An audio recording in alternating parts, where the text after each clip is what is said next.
आज मुदखेड तालुक्यातील शेतकऱ्यांच्या वतीने आक्रोश मोर्चा तहसील कार्यालयावर काढण्यात येत आहे।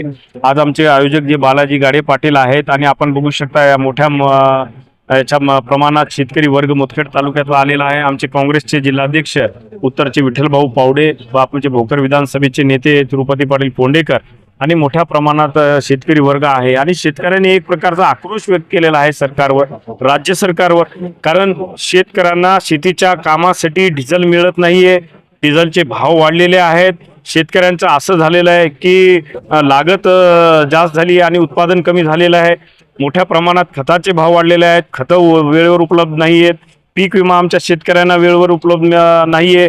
प्रचंड प्रमाणात केळी पिकांचं नुकसान झालेले आहे, केळी पिकांचे सर्वे होत नाहीयेत, पीक विमा वेळेवर मिळत नाहीये। आज महाराष्ट्रात केळी पिकाचा जो नुकसान आहे 22,500 महाराष्ट्र सरकार देते, तेच मध्य प्रदेश सरकार 2 लाख रुपये देते। म्हणजे एवढा फरक का की जी आश्वासनं देऊन हे महाराष्ट्र सरकार सत्तेवर आलेलं आहे, मला वाटतं की त्या सरकारला त्या आश्वासनाचा विसर पडलाय काय। आणि निश्चितच सरकारला जर असं वाटत असेल की आम्ही निवांत राहू, समाधानी राहू, तर काँग्रेस पक्ष कदापि हे होऊ देणार नाही। संपूर्ण महाराष्ट्रामध्ये सरकारने जर शेतकऱ्यांप्रती जर निर्णय घेतला नाही तर संपूर्ण महाराष्ट्रामध्ये शेतकरी वर्ग मोठ्या प्रमाणात रस्त्यावर उतरून सरकारप्रती संताप व्यक्त केल्याशिवाय राहणार नाही।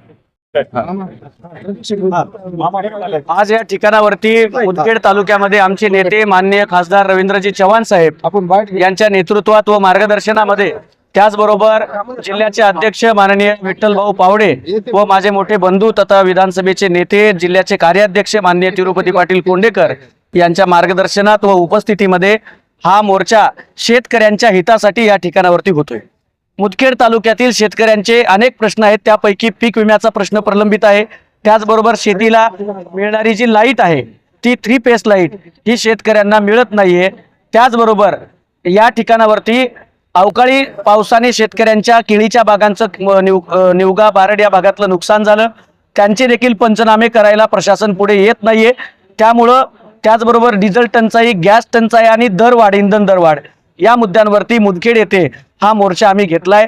यात गाढवं सुद्धा सरकारला गाढवासारखं वागू नका सांगायला सहभागी झालेले आहेत।